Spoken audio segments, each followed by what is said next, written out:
તો અમરેલીના સુરવો 1 ડેમમાં પાણીની આવક। ડેમના 2 દરવાજા અડધા ફૂટ સુધી ખોલાયા છે। વડિયા, ચારણિયા, ચારણ, સમઢિયાળા ગામોને એલર્ટ કરવામાં આવ્યા। નદીના પટ વિસ્તારોમાં અવરજવર ન કરવાની સૂચના। સુરવો 1 ડેમ ઉપરવાસના ગામોમાં મુશળધાર વરસાદ। ડેમના દરવાજાનું લેવલ વધારવાની ફરજ પડી શકે છે।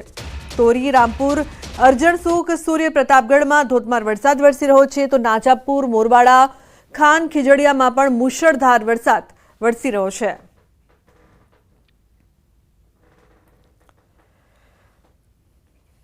અમરેલી શહેરમાં ધોધમાર વરસાદ વરસતા પાણી ભરાયા છે। માત્ર અડધા કલાકના વરસાદથી શહેર પાણી થઈ ગયું છે। રાજકમલ ચોકમાં વરસાદી પાણીના તળાવ જેવા દ્રશ્યો। નગરપાલિકાની પ્રી મોન્સૂનની કામગીરીની પોલ ખોલી। અમરેલી શહેરમાં હાલ વરસાદે વિરામ લીધો।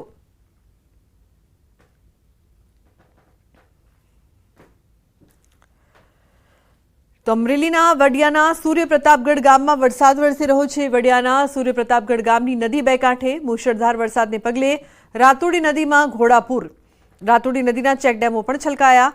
તો ફાટા પૂર આવતા ખેડૂતો હરખ સાથે ચિંતામાં। પણ ખેતરોમાં ખેડૂતોના પાક પલળી જવાની ચિંતા। 1 કલાકમાં 4 ઇંચ વરસાદ ખાબક્યો હોવાનું ખેડૂતોનું અનુમાન છે।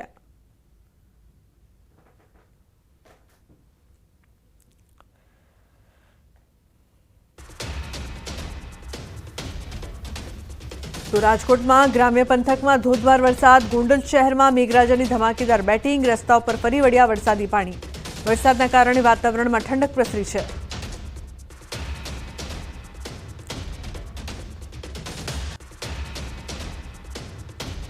તો આણંદ જિલ્લાના ખંભાતમાં ન્યૂઝ 18ના અહેવાલની થઈ છે અસર। ઉંડેલ ગામના લોકોએ ન્યૂઝ 18નો આભાર વ્યક્ત કર્યો છે। 8 દિવસ અગાઉ ખંભાતના ઉંડેલ ગામના સોનારિયા વિસ્તારમાં મુશળધાર વરસાદથી ઠેર ઠેર પાણી ભરાયા હતા। ત્યારે ન્યૂઝ 18 ગુજરાતીએ ગ્રાઉન્ડ ઝીરો પર પહોંચીને સતત ગ્રામજનોની હાલાકીના સમાચાર પ્રદર્શિત કર્યા, જેથી વહીવટી તંત્રના ધ્યાને આવતા તંત્ર ઉંદેલ ગામમાં કામે લાગ્યું। ગામના 40 પરિવારને સલામત સ્થળે ખસેડાયા છે। સાથે વીજળીના થાંભલા નાખવાનું કામ વહીવટ તંત્ર દ્વારા હાથ ધરાયું છે। તો ઉંદેલ ગામના સોનારિયામાં તંત્ર કામે લાગ્યું। ઉંદેલ ગામ તેમજ સોનારિયા વિસ્તારની અંદર જે વરસાદી પાણી બહુ ભરાયું હતું એનું ન્યૂઝ 18 ગુજરાતીમાં સમાચાર આવ્યા તે પછી તંત્ર કામે લાગી ગયું છે।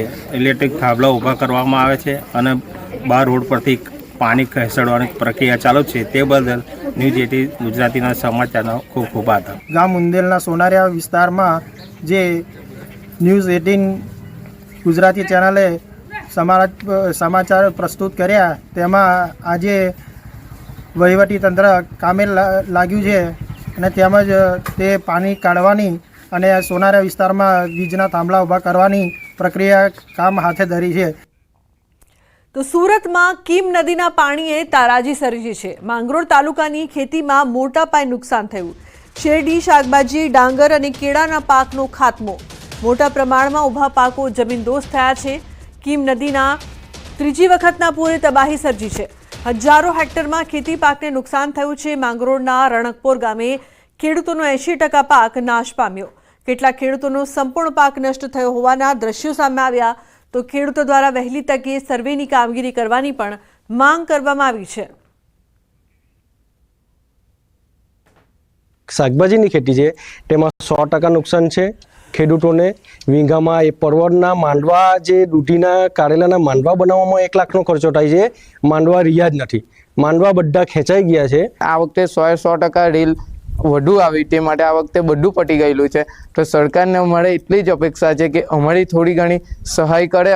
કીમ નદીની અંદર ભારે પૂર આવવાના કારણે માંગરોળ તાલુકાની અંદર નદી કાંઠાના અને અન્ય વિસ્તારના ગામોની અંદર ખેતીલાયક અને બાગાયતી પાકોની અંદર જે નુકસાન થયેલ છે એ નુકસાનના સર્વે કરવા માટે તાલુકા કક્ષાએ તમામ ગ્રામસેવકોને સૂચના આપી અને ટીમની રચના કરવામાં આવેલ છે।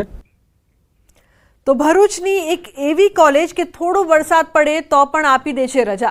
તમને થતું હશે કે આ તે કેવી કોલેજ, પણ વાત કંઈક એવી છે કે ભરૂચની નેત્રંગ કોલેજે જવા માટે રસ્તો જ નથી। વિદ્યાર્થીઓને કોલેજ જવા માટે કાચા રસ્તા અને કાદવ કીચડમાંથી જવું પડે છે અને વરસાદ પડે એટલે પાણી ભરાતા કોલેજમાં રજા આપી દેવાય છે। તમે દ્રશ્યોમાં જોઈ શકો છો કે વિદ્યાર્થીઓ પાણી અને કાદવ કીચડમાંથી ચાલીને પસાર થઈ રહ્યા છે અને અહીંથી બાઇક નીકળે તો તે શક્ય જ નથી। વિદ્યાર્થીઓનું કહેવું છે કે છેલ્લા કેટલાય વર્ષોથી આ જ સ્થિતિ છે અને અનેક રજૂઆત બાદ પણ કોઈ પગલાં લેવાતા નથી. ત્યારે વિદ્યાર્થીઓએ નેત્રંગ કોલેજ સુધી જવાનો માર્ગ બનાવવાની માંગ સાથે મામલતદારને આવેદનપત્ર પાઠવ્યું છે અને જો 7 દિવસમાં રસ્તાનું કામ શરૂ ન કરાયું તો રસ્તા લોકો આંદોલનની ચીમકી ઉચ્ચારી છે.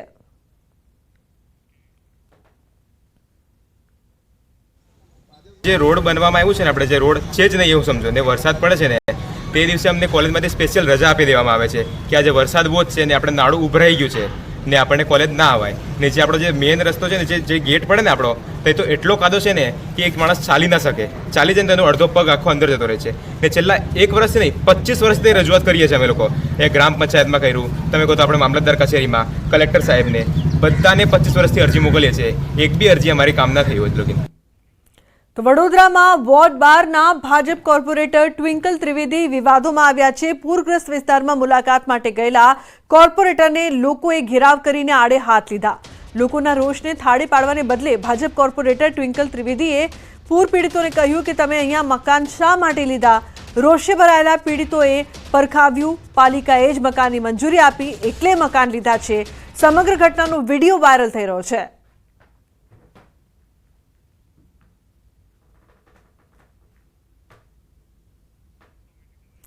શું નેતાઓને પૂછીને મકાન લેવું તેવો સવાલ લોકો કરી રહ્યા છે. કોર્પોરેટર બન્યા લોકોના રોષનો ભોગ, પરંતુ જ્યારે લોકો અહીં ચિંતિત હતા ત્યારે ટ્વિંકલ ત્રિવેદીને તેઓએ આડે હાથ લીધા હતા. ત્યારે તેમણે કહ્યું કે અહીં મકાન કેમ લીધા છે. ત્યારે લોકો સવાલ કરી રહ્યા છે કે પહેલા કામગીરી કરો.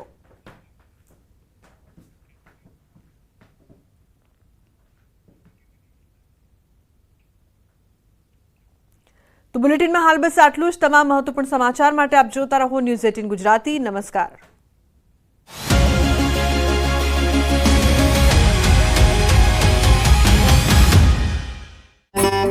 તાપી નદીમાં પુષ્કળ પાણી છોડવામાં આવી રહ્યું છે, જેના પગલે તાપી નદી બે કાંઠે વહી રહી છે. ઉકાઈમાંથી છોડવામાં આવેલું પાણી સુરતના વિયરકમ કોઝવે સુધી પહોંચ્યું છે, જેથી વિયરકમ કોઝવેની સપાટી 9 મીટરે પહોંચી હતી. કોઝવેની સપાટીમાં એકાએક વધારો થયો હતો. સુપ્રસિદ્ધ યાત્રાધામ પાવાગઢ ખાતે ચોમાસામાં કુદરતી સૌંદર્ય સોળે કળાએ ખીલી ઉઠ્યું છે, જેથી આ નયનરમ્ય વાતાવરણ વચ્ચે લાખો ભક્તો માતાજીના દર્શને આવી રહ્યા છે. પાવાગઢ ડુંગર ઉપર વરસતા ભારે વરસાદ દરમિયાન પગથિયા ઉપર ઝરણાની જેમ પાણીનો ધોધ વહેતો હોય છે. ભક્તો પણ વરસતા વરસાદનો આનંદ માણે છે, પરંતુ પાણીની સાથે પગથિયા પર મોટા મોટા પથ્થરો ધસી આવ્યા છે. પગથિયા ઉપર માટી અને નાના મોટા પથ્થર ધસી આવ્યા છે, જેની સફાઈ કરવામાં આવી નથી, જેથી ભક્તોને ભારે અગવડતાનો સામનો કરવો પડી રહ્યો છે. પાણી નિકાલ માટે પગથિયા વચ્ચે ઊભી કરાયેલી વ્યવસ્થામાં પણ કેટલાક ઠેકાણે ઉપર જાળીનો અભાવ જોવા મળી રહ્યો છે. આ તમામ તકલીફ વચ્ચે ભક્તો માતાજીની આસ્થા સાથે હેમખેમ દર્શન કરી પરત ફરતા જોવા મળી રહ્યા છે. કેટલાક સ્થળોએ પગથિયાની બાજુમાં બેસતા વેપારીઓ ભક્તોની ચિંતા કરી પથ્થર અને માટી હટાવતા જોવા મળી રહ્યા છે. આ અંગે જવાબદારો ધ્યાનમાં લઈ જરૂરી સમારકામ વહેલી તકે કરે તેવી માંગ ઉઠી છે. ભરૂચમાં આબ ફાટ્યા બાદ કીમ નદીના પાણી આખા પંથકમાં ફરી વળ્યા છે. પાણીએ રોડ પર એવો કબજો કર્યો છે, વરસાદના વિરામ બાદ પણ પાણી ઓસરી નથી.